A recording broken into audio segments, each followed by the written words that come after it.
Miss Transforce 96 here with another video. I'm going to be talking about some new items from New York Toy Fair 2017. In this video, I'm going to specifically talk about the Wonder Woman movie line from Mattel.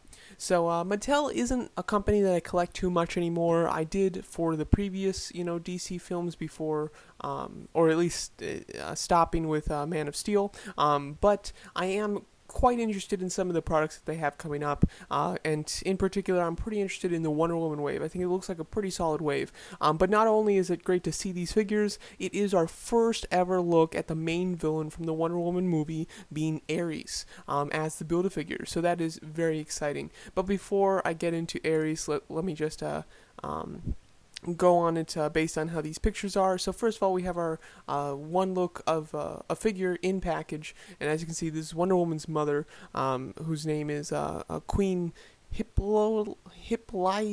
I don't quite know how to pronounce it. But this is looking like a decent figure. The face sculpt is pretty okay. I think that her crown helps shape the face a little nicer, so it kind of helps out Mattel basically, because the likenesses usually aren't very strong. So it does look pretty nice. The articulation is okay. Mattel is not on the standard of like Marvel Legends, so the articulation is all right for their figures. Her armor looks quite nice, and one thing that I like about her armor is the colors are pretty muted. I will say once we get to Wonder Woman, you'll see that her colors are very bright, which I really don't like. But I do definitely like this figure because the colors seem muted and seem more natural and realistic.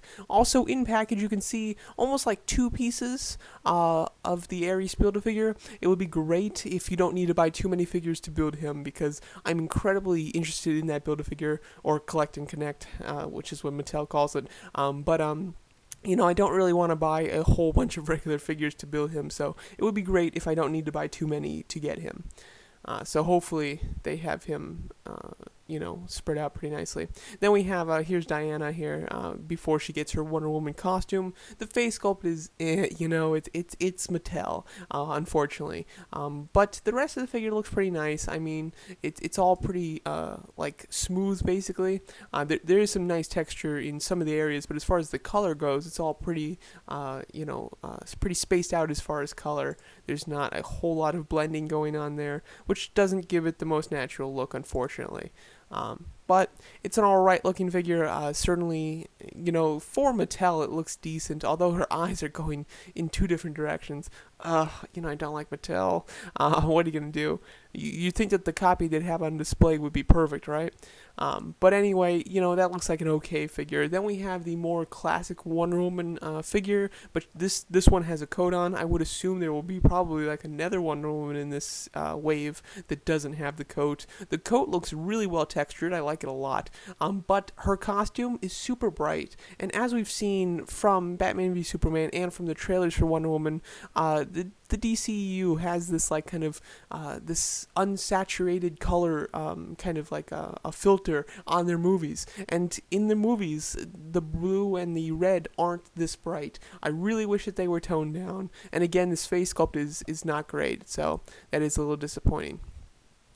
Aries, now let's get on to the most interesting one here. Aries looks really nice. It looks like Mattel puts all of their money into their Collect and Connects, because I have to say, the next three that they have coming up look amazing, even though the regular figures in the wave don't look great. But as you can see, this looks wonderful. You have excellent, as far as the color goes, you have an excellent blend of metallics and flat paints, and just everything that the regular figures don't do, the Build-A-Figure does. It's an excellent. I love the way it's painted. It looks very natural, and there's a lot going on there, and it's very nice tones, and they're not so blocky like all the other figures.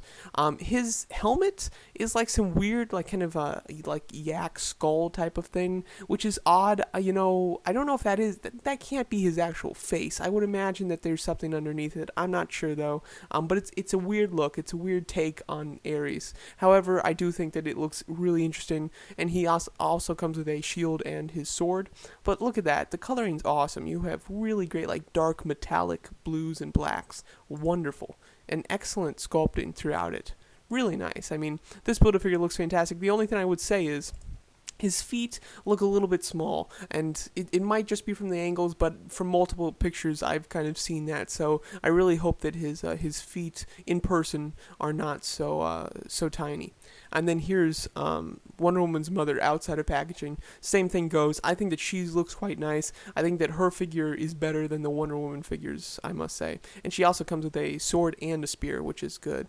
That head sculpt looks pretty decent, although I'm less familiar with the actress playing her than I am with the one with Gal Gadot. So possibly I'm just not judging it as hard as I am for Wonder Woman because I don't quite know what she looks like. But that head sculpt looks pretty decent. Then we have Steve Trevor, played by Chris Pine. This looks like it's a pretty nice sculpt. I mean, the face sculpt, I can see Chris Pine in there. It's not great or anything, but I can see it. I know what they're going for. There is some nice texture in his under the coat. There's some good texture, and then his colors are pretty muted. They're not super bright. And then he comes with a shotgun. I think he looks like a solid figure, although he's just kind of like a guy in this movie. He's a love interest, so he's not particularly interesting comparing him to the other figures on display. Here we have just like a piece of Aries. I don't know why they just have like one piece of him there. If I'm not mistaken, that's the piece that comes with Trevor, though. But you can see a piece of him. There you go. And then we just get some close-ups on the Wonder Woman figures. So all in all, here we go. So all in all, this wave looks alright to me. I think Aries looks amazing, and not only does the figure look great, but I'm very excited to see him in this movie now. I love villains, and hopefully he'll have a really nice part. And hopefully Mattel isn't the only one that makes an Aries figure. If I had my choice, I would love to buy all of these characters from DC Collectibles. However, their film's premium line seems to be collapsing in on itself, so it looks like Mattel is probably going to be the only series where I could pick up all of these characters. But hopefully maybe Hot Toys would do Aries. That would be amazing, but I doubt it. But this does look like a very nice figure, and it depends on how many figures are in this wave, but I am very much considering buying this wave for the Aries Build-A-Figure. The other figures will be nice on the shelf, but Aries is the one that I'm really mainly interested in. So I think that no matter what, I'll get that Aries figure, whether I have to buy all the figures or if I can just buy the pieces separately or however I need to do it. I'm going to get that Aries figure because it looks pretty spectacular. So there you go. That's my thoughts on the Wonder Woman movie wave from Mattel with the Aries Collect and Connect. Let me know what you guys think of these figures individually, and what do you think of the Aries figure as well as just Aries' look, because this is our first look at him. Thanks so much for watching.